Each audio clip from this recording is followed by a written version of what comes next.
Listo. Entonces, chiquillos, ¿cuál es el tema que vamos a ver la clase del día de hoy? Los impactos geopolíticos y sociales de la Primera Guerra Mundial. ¿Ya? Del libro de primero medio son las páginas 291 a la 306. Ya no son tantas páginas, ¿ya? Pero ¿qué pasa, chicos? Para que ustedes comprendan los impactos geopolíticos y sociales, es decir, las consecuencias de la Primera Guerra Mundial, ¿bien? Yo necesito que ustedes entiendan qué fue la Primera Guerra Mundial. Porque no me sirve de nada que las consecuencias se las sepan de arriba abajo, ¿bien? Si es que no saben lo que es este conflicto, ¿ya? Y por eso esta primera clase vamos a ver algo, ¿ya? Que textualmente no entra en la prueba de transición, ¿bien? No es una cosa que les vayan a preguntar por las causas de la Primera Guerra Mundial, pero ustedes necesitan saberlo para entender las consecuencias, los impactos, ¿ya? Así que no vengan con esa idea de que esta clase es inútil. No, esta clase la necesitan para entender lo que viene después, ¿ya? Por eso se las estoy haciendo, si no me lo saltaría y haría cualquier cosa. Objetivo de la clase: analizar los impactos geopolíticos y sociales de la Primera Guerra Mundial. Aunque técnicamente esta primera clase, el objetivo es comprender la Primera Guerra Mundial, cuáles son sus causas, bien, cuáles son sus etapas, por qué es tan importante la Primera Guerra Mundial, chicos, y por qué se llamó así, por qué no se llamó simplemente la Guerra de Europa, y se llamó la Primera Guerra Mundial. Bien, obviamente el Primera se lo pusieron después. En esa época se conocía como Guerra Mundial o la Gran Guerra, ¿ya? El Primera se le pone cuando pasa la segunda, ya, lógicamente. Ok, es como lógico, súper. Tenemos ahí una imagen que no se ve tan bien, ya, pero se las puse porque a este lado vemos franceses, ingleses, vemos atrás turcos metidos, bien. Da lo mismo que no identifiquen a cada uno de los países, solo que sepan cuáles son los más importantes. Y de este lado vemos al más importante, no se ve completa la imagen, pero vemos al más importante, que es este caballero que está aquí con ese casquito, que se denomina casco prusiano, ¿ya? Que es el casco de los alemanes. Ustedes, cuando vean una imagen de la Primera Guerra Mundial, si está ese casquito, es alemán, ¿ya? Solo como por curiosidad, para que ahora sepan. Entonces, ¿qué fue la Primera Guerra Mundial? Yo sé, yo les dije que las fechas no son importantes, bien, se los he repetido todas estas clases, pero en este caso vamos a hacer una excepción porque esto es como cultura general, ¿ya? Es cultura general saber cuándo fue la Primera Guerra Mundial, la Segunda, como cosas así como gigantes, bien, gigantes. La Primera Guerra Mundial comienza en 1914 y termina en 1918, bien. Tal como dice su nombre, tiene una dimensión mundial. Ahora bien, chiquillos, si ustedes me preguntan, pero profe, ¿incluyó América Latina? No. Pero vamos a ser sinceros, chiquillos.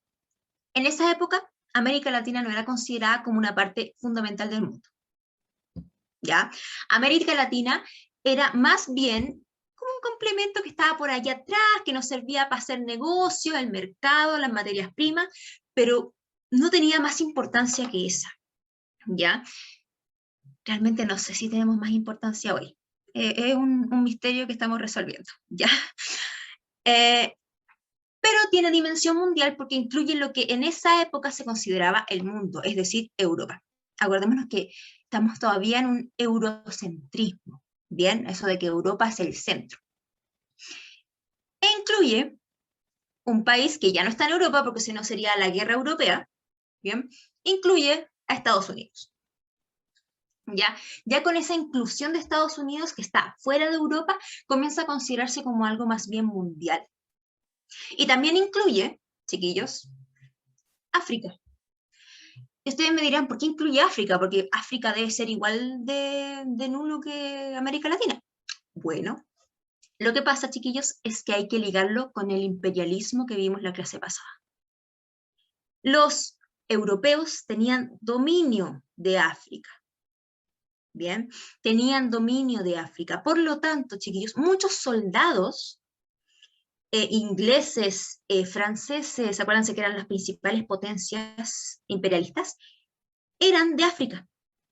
Venían de África, traían africanos, chiquillos, los sacaban de sus tierras y los hacían pelear en la Primera Guerra Mundial. Por eso tiene esta dimensión mundial. Bien. ¿Afectó a la sociedad? Lógicamente, chicos, todas las guerras afectan la sociedad, ¿ya? Algunas más que otras. La Primera Guerra Mundial afectó a la sociedad en que cambió un poco el paradigma o la forma de ver el mundo.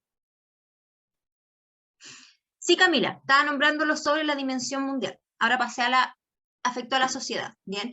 Que como lógico, toda guerra lo hace, ¿ya? Pero esta afectó profundamente la sociedad mundial, no solamente los que habían estado en el conflicto, sino que también afecta a América Latina, afecta a Asia, ¿bien? Porque después de la Primera Guerra Mundial se viene abajo el mundo. ¿Por qué? Porque, bueno, nos dedicamos a pelear, nos dedicamos a matarnos unos a otros, pero resulta que después de que termina la guerra nos damos cuenta, no tenemos hombres para trabajar. Nos damos cuenta de que destruimos nuestras ciudades. Nos Sí, damos sí, cuenta, igual chiquillos, he visto de que que eso todos es de alguna forma, demasiado la como economía se cayó. de- Espérenme, chicos, que alguien tiene el micrófono prendido. diferenciar de lo que es servirse a lo que es curarse. Ya, no sé quién era, pero acabo Me de hablaba quitarles de el... esto el otro día cuando... Ahora sí acabo de quitarles la libertad de expresión, lo siento, a veces es necesario. Terminó con la idea del progreso indefinido. ¿Se acuerdan, chiquillos, que vimos en una de nuestras primeras clases, hace, no tanto, 2 o 3 clases, 4 clases diría yo, que Europa se lleva sumido en un completo optimismo, ¿verdad? Europa estaba fascinado por la tecnología, Europa estaba fascinado por la medicina, por los avances, ¿bien? La Belle Époque Europea, exacto como lo dice Nicolás, ¿bien? La bella época europea. Sin embargo, chiquillos, llega la Primera Guerra Mundial, este conflicto, el imperialismo, esta competencia, ¿bien? Llega la Primera Guerra Mundial y esta gente y este optimismo se topa con un muro. ¿Bien? ¿El muro de qué? El muro de que la tecnología, los avances científicos podían matar a millones. No eran un avance, chiquillos, sino que eran, no sé, la perdición de cierta forma. ¿Ya? La gente, chicos, dejó de tener este optimismo. Se sumió, podríamos decirlo, la sociedad se sumió en una depresión económica, en una depresión de sociedad, en una depresión de mentalidad. ¿Bien? Porque esta guerra lo cambió todo. Lo vamos a ver más adelante. Percepción de la guerra. También, chiquillos, con la bella época. Acuérdense que teníamos estos jóvenes ilusionados con el futuro, ¿bien? De que todo el futuro siempre era mejor. El romanticismo también, chicos, esta idea como de los sentimientos, que de cierta forma embellecían lo que era la guerra. Se la imaginaban como algo bello, como algo heroico, como un héroe trágico. ¿Bien? Estos jóvenes chiquillos que se iban a inscribir a estos servicios como de reclutamiento, ¿ya? Ellos juraban que la guerra era hermosa, que iban a ser héroes. Exacto, romantizaron la guerra. La volvieron algo sorprendente, la volvieron algo romántico, ¿bien? Se imaginaban escribiéndole cartas a sus mujeres. Bien. Resulta, chiquillos, que la guerra cambió todo eso. ¿Cómo se imaginarán? Llegan a un mundo de muerte, llegan a un mundo de desesperanza, llegan algo nada que ver. ¿Ya? Y ahí la percepción de la guerra de alguna forma hace un quiebre. Lo mismo que el progreso indefinido también se quebró, lo mismo pasa con la percepción de la guerra. Bien, tal como dice Nicolás, súper bien, la publicidad también ayudaba a esa imagen, chicos. Porque ¿de qué servía que la publicidad nos dijera, vayan a morir? De nada, ¿verdad? Los soldados tenían que tener una razón para ir a la guerra. Protege tu país, ama tu patria. Ahí vamos, Aranza, vamos a eso. Bien, sé honorable, no seas un cobarde. Todas esas razones por las que la gente se incluía en la Primera Guerra. Bien. Y afecta el orden político mundial. Disculpen, chicos. El orden político mundial era conocido, chicos, como Europa. Europa era el centro del mundo. ¿Por qué? Porque en Europa estaban los imperios, en Europa tenían el dinero, en Europa tenían la industrialización, ¿ya?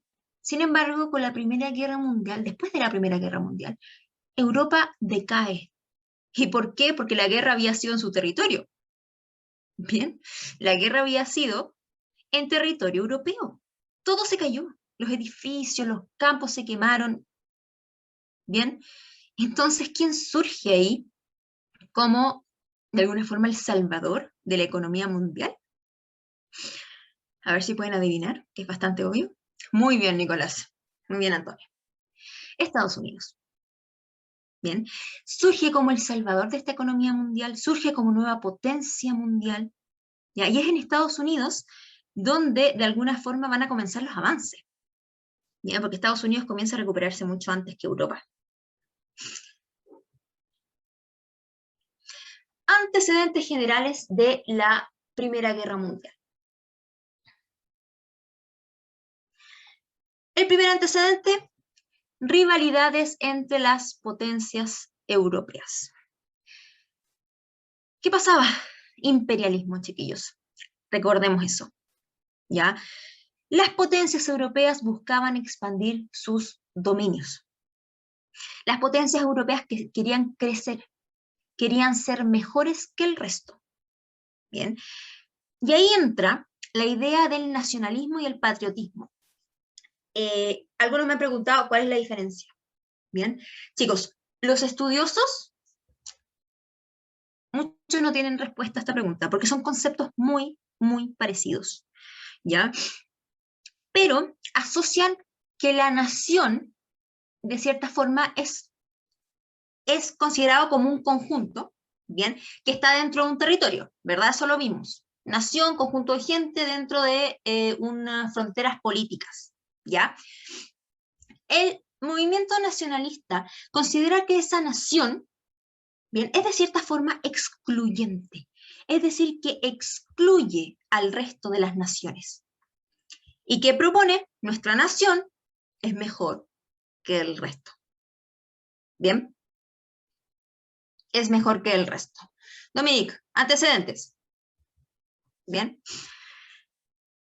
En cambio, el sentimiento patriótico tiene que ver con la patria, que si bien es un concepto que se parece a la nación, bien, en términos de que es esta unidad de gente que está bajo un territorio, la patria, bien, no le da tanta importancia a la parte política, bien, o a la parte territorial. La patria, de alguna forma considera que ¿cómo lo puedo explicar? Que las demás naciones, bien, no son ni mejores ni peores. ¿Ya? El sentimiento patriótico quiere decir que ellos protegen su patria. Si se ve amenazada, por supuesto que la van a proteger. Y ahí entra el sentimiento patriótico en la guerra. Están amenazando mi patria. No porque yo soy mejor que los demás, ¿bien? Que es como más nacionalista. Están amenazando mi patria y yo, como ciudadano patriótico, voy a protegerla. ¿Bien? Esa es un poco la diferencia. Por eso el patriotismo se ve como algo más positivo. ¿Ya? Usted, no sé si les suena que el patriotismo es como algo mejor que el nacionalismo se ve como algo malo, ¿ya? ¿Y eso es por qué? Porque el nacionalismo es lo que nos genera los movimientos como excluyentes, como los nazis, ¿ya? Como el fascismo, y ahí vamos, ¿ya? Exacto, Nicolás, el patriotismo puede existir en cualquier doctrina política, pero prefieren igual, de alguna forma, defender las libertades. Esto lo leí en un libro, no me acuerdo el nombre, se los voy a dar cuando me acuerdo. Prefieren defender las libertades individuales, bien, por sobre las de la nación, mientras que el nacionalismo prefiere defender los intereses colectivos por sobre el individuo. Bien. Y rivalidades y resentimientos. Chicos, cuando Europa comienza este movimiento, primero de revolución industrial y después de imperialismo, ¿bien? Comienza a tener rivalidades con los otros países europeos. ¿Bien?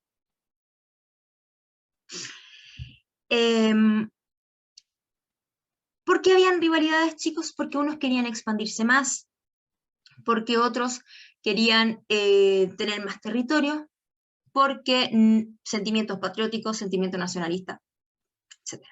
Bien. Expansión de sus dominios. Me están preguntando por ahí. Imperialismo.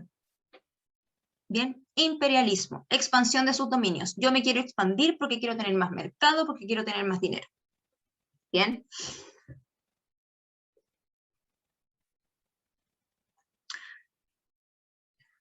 Ahora bien, no puede haber una guerra. Bien, déjenme amarrarme el pelo medio calor. No puede haber una guerra si es que no hay dos bandos opuestos. Bien, sería ilógico que pelearan 5 contra 5. Ya yo no sé si ustedes habrán escuchado una guerra que peleen 5 contra 5, yo nunca. Ya así como cada uno por su bando. ¿Ya? No lo he escuchado nunca. Por eso, chiquillos, es importante entender que en Europa se generaron bloques. ¿Bien? 2 bloques que pelearon una contra el otro, ya como por si falta decirlo. Estos 2 bloques fueron estos que están aquí, estas imágenes que están acá. ¿Ya? El primer bloque, Inglaterra, Francia y Rusia, lo que se va a pasar a llamar la Triple Entente. La Triple Entente. Déjenme ver si lo tengo por aquí. No. La Triple Entente. El segundo bloque es Alemania, Austria-Hungría e Italia. Austria-Hungría era un imperio que estaba, por ahí les voy a mostrar el mapa, bien, por la zona de, acá, por la zona del mar Adriático. Ya, no sé si tengo un mapa más grande, siempre me faltan mapas y nunca aprendo. Ya, no importa. E Italia. Bien. Ellos se van a llamar, ay, se me olvidó el nombre de estos caballeros. Oh, espérenme, se me puede ver, ahí está. La Triple Alianza, perdón, sí, Gabriela, estaba ahí. Estaba ahí exactamente, se me había ido. La Triple Alianza, ¿bien? ¿Y cómo comenzó todo esto? Ya, porque no es que hayan estado unidos desde el principio. Aquí no había como un acuerdo muy anterior. Esto como que comenzó un poquito antes de la guerra. ¿Qué pasó? Se da una acelerada industrialización alemana. Bien. Acuérdense, chiquillos, que los primeros en industrializarse fueron los de Inglaterra. Bien, de eso se acuerdan. Fueron de Inglaterra. Sin embargo, la industrialización se fue expandiendo por Europa, bien, a ritmos distintos, y llega a Alemania. Y Alemania le pone mucho empeño a la industrialización. Y comienza de alguna forma a acercarse a Inglaterra en términos de avances, ¿bien? Y específicamente en términos de armamento, ¿ya? Alemania comienza a armarse. Uno dice, pero ¿por qué comienza a armarse si es que no sabía que iba a haber una guerra? Porque los países, chiquillos, tienen esa como tendencia a necesitar armarse para demostrar que son mejores que el resto. Ahí volvemos al nacionalismo. Bien. Inglaterra y Francia, que estaban como bien juntitos, eran bien amiguis ellos, miran a Alemania y dicen, esto no puede ser. Bien, qué susto, Alemania nos está pisando los talones, está empezando a armarse, y nosotros no podemos quedarnos atrás. ¿Ya? Por eso los países tienen ejércitos, chiquillos. ¿Por qué creen que Chile gasta en ejército? Porque si no tuviéramos en ejército, cualquier país, o al menos esa es la excusa, cualquier país podría llegar e invadirnos. Nos podrían hacer argentinos. ¿Ya? Chile no quiere eso, por lo tanto gasta en armamento. De ahí lo que opinemos al respecto, cual es válido. ¿Bien? Entonces, Inglaterra y Francia comienzan a armarse también. Alemania comienza a competir, entonces empiezan así una carrera armamentista, uno detrás de otro. Tú inventas, o sea, tú haces esto, yo hago esto, tú tenés tanques Panzer, yo tengo tanques ingleses, pero pucha que son peores, pero no importa, los tengo. Bien, y así vamos subiendo. Eso, chiquillos, se llama paz armada. ¿Ya? Paz armada. ¿Por qué? Porque no teníamos guerra, pero sí teníamos armas. Y es un concepto, chiquillos, que vamos a usar harto. En la Segunda Guerra, o sea, en la Guerra Fría también se da. En la Segunda Guerra también se da. ¿Ya? La paz armada es como este concepto de que los países se armaban, aceleraban la industrialización, creaban armas, pero estaban en paz. Bien, paz. Se consolida la política imperialista. Chiquillos, hagan relaciones. Por eso yo les pasé el imperialismo, no es una casualidad ya que yo quiera pasarlos porque me gusta. Bien, se los paso ¿por qué? Porque tienen que hacer una relación. Imperialismo, chiquillos, queremos agrandarnos, queremos tener más territorio. Y el resto de los países europeos están en mi camino. Bien. Ya están los bloques, chiquillos, triple alianza y triple entente. Triple entente, Inglaterra, Francia, Rusia. Triple alianza, Alemania, Austria, Italia. Bien. Es como un armisticio, Matías. No tanto, porque el armisticio como que incluye como el cese al fuego de que no van a seguir atacándose. Y en ese minuto no había fuego. O sea, era como que cada uno estaba en lo suyo, compitiendo con el otro, pero todavía no llegábamos a las armas. Todavía no, chiquillos, pero se nos viene. Ya. Consolidación de su política imperialista, que cada vez querían más territorios, querían tener sus imperios y competían con el resto de los países. Bien. Y ahora, chicos, necesito que se concentren, porque este conflicto puede resultar confuso. Ya es un conflicto que quizás ustedes no tienen idea o quizás no tenían idea de dónde están los Balcanes, ni qué conflicto es este, ni qué países son estos. ¿Ya? Por eso yo necesito que pongamos concentración aquí. ¿Qué es los Balcanes? Los Balcanes, chiquillos, es este territorio que está aquí. Bien, está Serbia, Montenegro, Bulgaria. Voy a buscarles un mapa. Déjenme buscarles un mapa ya, porque creo que así nos va a quedar más claro. A ver, a ver, a ver.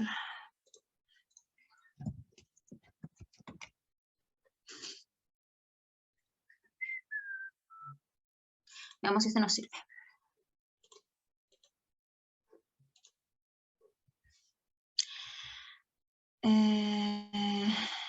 Yo no quería... Ahí. ¿Ya? Chicos, yo no sé qué están viendo. ¿Están viendo mi PowerPoint? ¿Sí? Ya.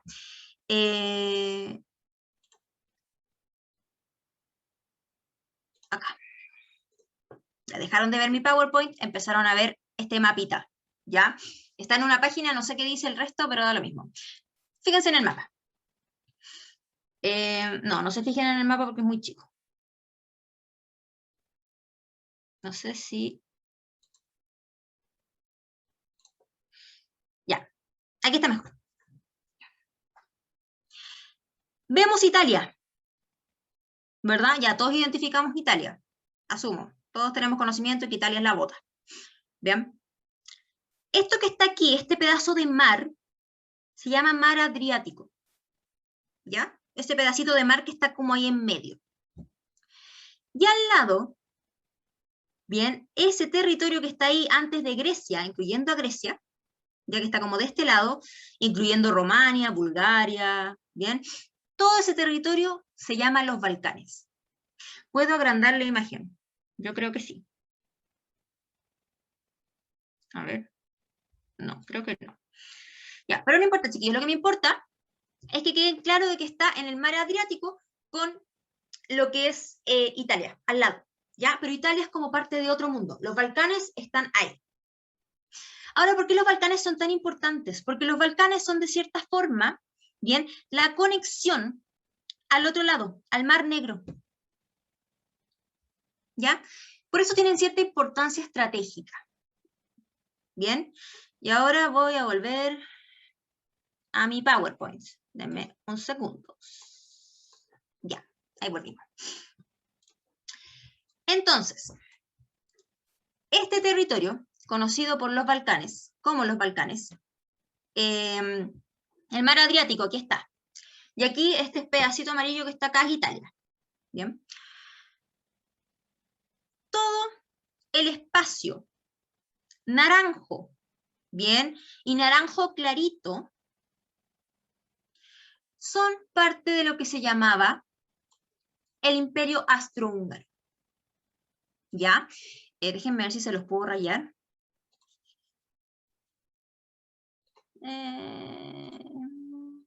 No, ya no importa. Sí, sabía cómo se hacía, pero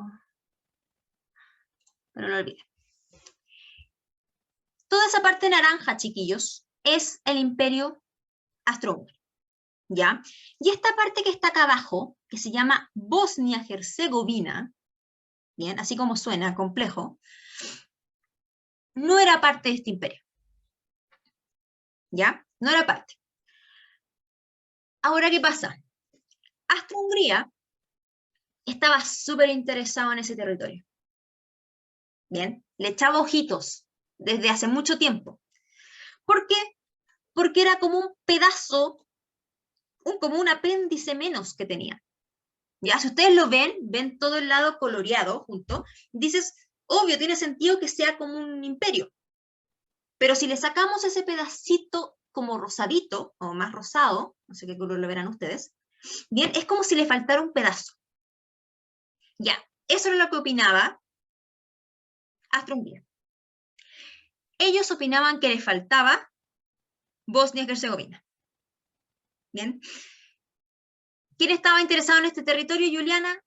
El Imperio Austrohúngaro, que era este tremendo monstruo. Ya miren el tamaño de Austria-Hungría y miren a Bosnia y Herzegovina.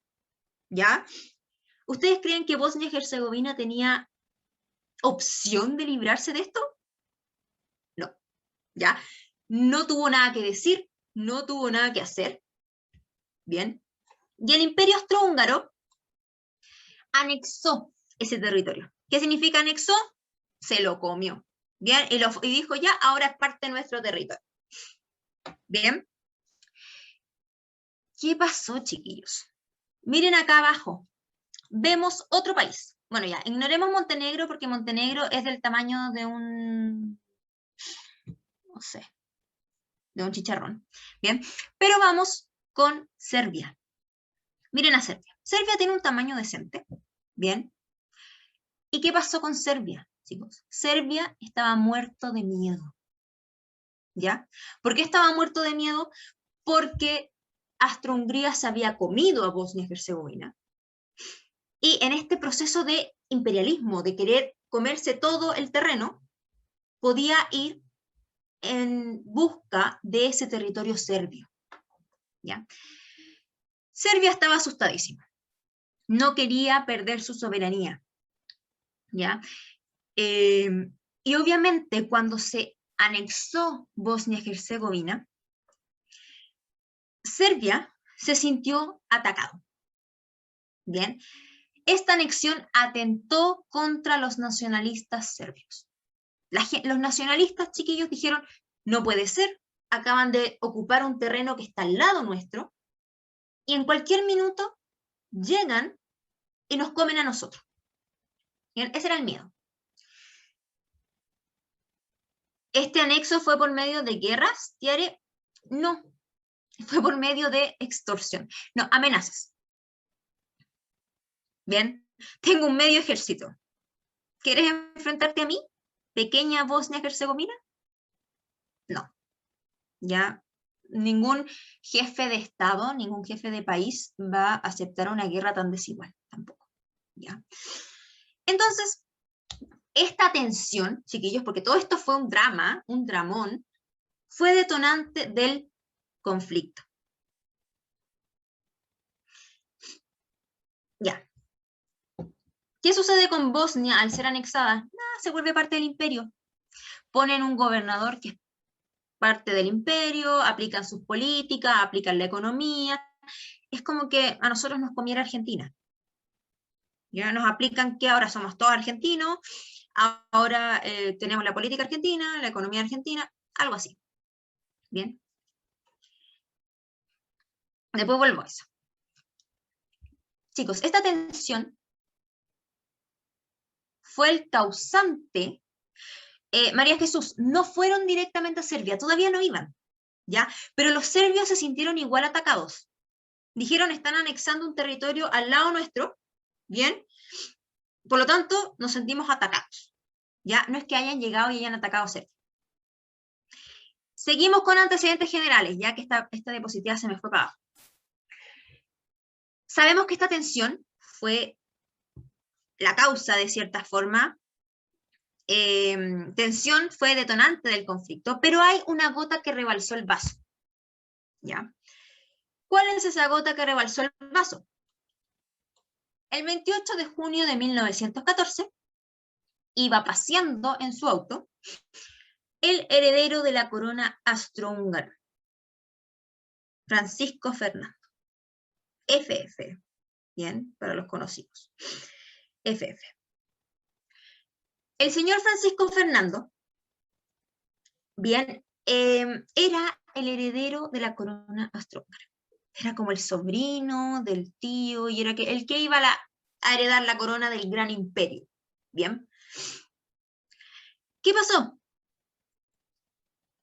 Quien lo había matado fue un nacionalista serbio. Bien. Un nacionalista serbio agarró un arma y mató a este caballero. ¿Por qué? Porque sentía que él, bien, y su país y su imperio habían atacado o habían amenazado a Serbia. Mano negra. Muy bien, Ignacia. Muy bien, Martín. Así se llamaba como el grupo serbio. Bien, no se los van a preguntar, pero conocimiento general. Entonces, Austro-Hungría le mandó un ultimátum a Serbia. ¿Qué significa ultimátum? Le dio como una amenaza, así como le dijo, si es que no entregan al responsable de la muerte de FF, nosotros vamos a atacar. ¿Bien? Serbia fue bien valiente o tonto. Dijo, no aceptamos las condiciones. Bien, no vamos a aceptar las condiciones porque no vamos a entregar uno de los nuestros. Gabriela, ¿cómo sabía que era serbio? Es una buena pregunta. Nunca me lo había preguntado, ¿cómo lo capturaron? Yo asumo que en algún minuto se hizo una investigación, no sé cómo funcionaría la policía de la época. Yo creo que preguntando y llegando a conclusiones, llegaron a que era esta organización. Bien. Condiciones no fueron aceptadas por los serbios y Austria-Hungría, declara la guerra un mes después. Bien, y ahí comienza la guerra, tal cual. Bien. ¿Qué pasó, chiquillos? Con este conflicto, Austria-Hungría tenía un gran aliado, que era Alemania. Acuérdense, tenemos esta Alemania e Italia. Cuando Austria-Hungría declara la guerra a Serbia, a este pobre país chiquitito acá abajo abandonado, los ingleses y los franceses y los rusos dijeron, no, esto ya es bullying, tenemos que meternos de lleno en la guerra. Bien, y se declara la guerra. Y ahí está ya, chiquillos, este conflicto mundial gigante, bien, entre dos alianzas. ¿Gracias a qué? Gracias a un serbio. Bien, este caballero de un país perdido en el mundo inició la Primera Guerra Mundial. Bien. Ahora sí viene, obvio Luis, todos por sus respectivos intereses. Aquí no eran todos buenos y amigos, ¿ya? Los países siempre tienen intereses. ¿Y cuáles eran los intereses en este caso? De tener a Alemania. Dominique, Austria, Austria-Hungría, no Australia, Austria-Hungría. Bien, Australia no tiene nada que ver, Australia está con sus canguros en otra parte. Ya. Entonces, principales características de la Gran Guerra.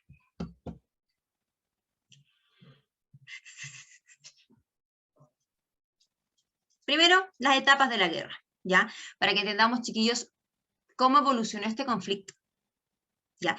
Y para que ustedes tengan como un conocimiento general. Ya les dije, no es esto como tan importante que lo memoricen, ¿ya? Sino que tengan el contexto. Uno, guerra de movimientos, que fue la guerra que comenzó en 1914. ¿Por qué se llama la guerra de movimientos o guerra relámpago? Por las rápidas ofensivas por parte de Alemania. Miremos este mapa, chiquillos. Miremos este mapa. Ya. Esto fue el comienzo de la guerra. Sé que no entendemos nada porque hay muchas flechas, pero no se preocupen, yo se los explico. Se llamaba The Schlieffen-Plan. Bien, espero que me haya salido alemán. Este se había formado en 1905. Este plan todavía, no, o sea, lo habían planeado mucho antes. Imagínense. Bien. ¿Y qué pasó? Los alemanes comienzan un movimiento, que ellos son las flechitas azules. Bien, ¿lo digo más enojado? No, después me hacen bullying. Además que está grabando esto. Las flechitas azules, chiquillos, son los alemanes. Son los avances iniciales. Eso es lo que dice ahí. Initial advances, avances iniciales. Bien. Los alemanes empezaron al tiro bueno, pasaron por Bélgica. Pobre Bélgica, no tuvo nada que hacer. Ya, como pasen, adelante. Bélgica se mantuvo de alguna forma neutral, ya porque no tenía otra opción, si no iban a quemar sus casas, iban a matar a mucha gente, no podían, ¿ya? Entonces Bélgica dijo, pasen. Y los alemanes aprovecharon esto para llegar a territorio francés. Ya vean las flechitas azules. ¿Ya? Y la línea morada identifica hasta dónde habían avanzado el día 22. A los 22 días, chiquillos, ya habían atravesado Bélgica. Bien. Al día 31, que es la línea verde, ya habían llegado a Francia. Ya estaban en territorio francés. Bien. Y lo que se planeaba es lo naranjo. Ya querían llegar a París, querían de alguna forma tomarse a París y bajar. Eso no llegó a ser, ¿ya? No llegamos a tanto. Los franceses, bien, se mantuvieron ahí defendiendo y vamos a ver cómo. Se invade Bélgica por el frente occidental, les dije, y también este es un mapa del frente occidental. En el frente oriental, es decir, la parte que da hacia Rusia, Alemania también invadió Rusia. Bien. Vean lo ocupados que estuvieron los alemanes. ¿Ya?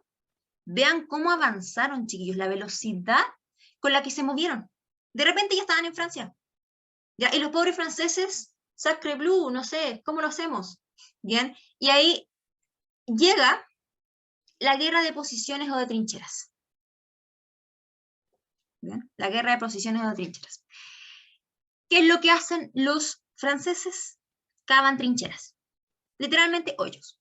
Bien, hoyos en la tierra. Les ponen madera y algunos le ponen techo. Y se fijan posiciones para impedir el avance del enemigo. Bien, chicos, es muy difícil avanzar cuando hay trincheras. ¿Ya? Es muy difícil. ¿Por qué? Porque están los dos hoyos, uno enfrente del otro, con un territorio en medio. Bien, sale un pelotón a atacar, no alcanza a matar ni a uno y ya los del otro hoyo los mataron a todos. ¿Bien? Y quedan ahí en medio. Entonces estaban como una especie de punto muerto. Es muy difícil, chiquillos, avanzar en una guerra de trincheras. ¿Bien? No sé si han visto, no, pero es de la Segunda Guerra Mundial. O de esta, no, es de la Primera Guerra Mundial, que celebran la Navidad en unas trincheras. Y como ambos bandos se ponen de acuerdo, los alemanes y creo que los norteamericanos, se ponen de acuerdo para celebrar la Navidad juntos, sabiendo que después lo vas a tener que matar. O sea, yo lo encuentro terrible. Pero celebraron la Navidad. Dato freak de la clase. Les he dado varios.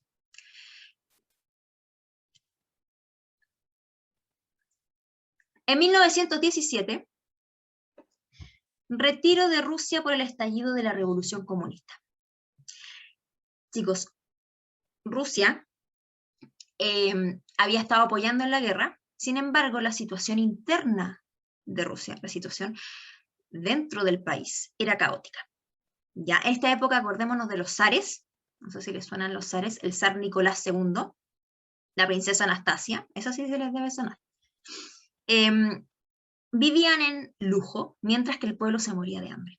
Bien, y en 1917 estalla una revolución, que la vamos a ver más adelante, estalla una revolución, y por lo tanto Rusia dice, no puedo seguir en esta guerra.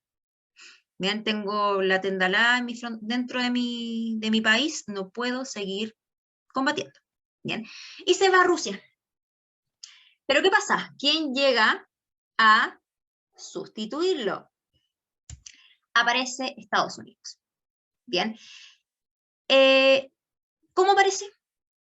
El buque Lusitania, bien, que era un barco que iba con pasajeros civiles, bien, es hundido por un submarino alemán. Bien, no se sabe si es que el plan era hundir ese barco para hundir las provisiones que llevaba el barco, bien, o si fue un error y confundieron el barco. Bien. Sigue siendo la Triple Entente, Claudia, no hay cambio de nombre. Estados Unidos llegó muy tarde para hacer un nuevo bautizo. Bien. Entonces, Estados Unidos, por el hundimiento de este buque, toma, o sea, dice hay que tomar acción y se une a la guerra. Con esa acción, chiquillos, Alemania, Austria-Hungría e Italia firmaron de alguna forma la sentencia de la guerra. ¿Bien? Ya con imagínense que llevaban peleando 3 años. Llevaban peleando 3 años. Estaban agotados, no tenían provisiones. Lo único que querían era que todo se terminara. Había muerto una gran cantidad de gente. Bien, y llega a Estados Unidos con sus soldados fresquitos, felices de la vida. Bien, y llegan llenos de energía. Bien, llenos de energía. Y eso, chiquillos, llega a la guerra de desgaste y desenlace en 1918, principalmente en el frente occidental. Ya acuérdense que Rusia se había retirado de la guerra, por lo tanto el frente oriental quedó abandonado. Y el frente occidental, chiquillos, hay ataques en el desgaste del ejército alemán. Bien, se comienza a atacar al ejército alemán y el ejército alemán estaba agotado. Ya no daba más, chiquillos, ya no tenía más gente, ya no tenía más provisiones. Bien, todo mal. ¿Y qué pasó, chiquillos? Ese desgaste, ese agotamiento de los soldados, llevaron a que los imperios centrales, como se denominaba a Alemania y Austria-Hungría, se rindieran y firmaran el armisticio. Bien. A eso llevó este agotamiento. Martín, es una buena pregunta. ¿Qué pasó? Alemania había avanzado mucho en el frente oriental, pero no había logrado tomar todos estos territorios.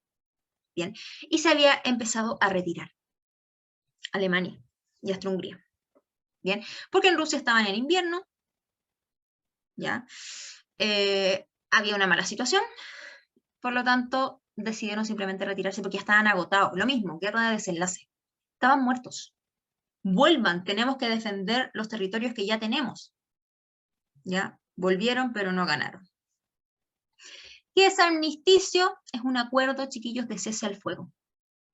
Bien, basta de pelear. Todavía no está la paz como tal, bien, porque para la paz se necesitan los tratados y las consecuencias que lleva eso, es decir, qué vamos a hacer con Alemania y qué vamos a hacer con Austria-Hungría. O sea, se metieron en una guerra y la perdieron. Por lo tanto, merecen ser sancionados. Bien.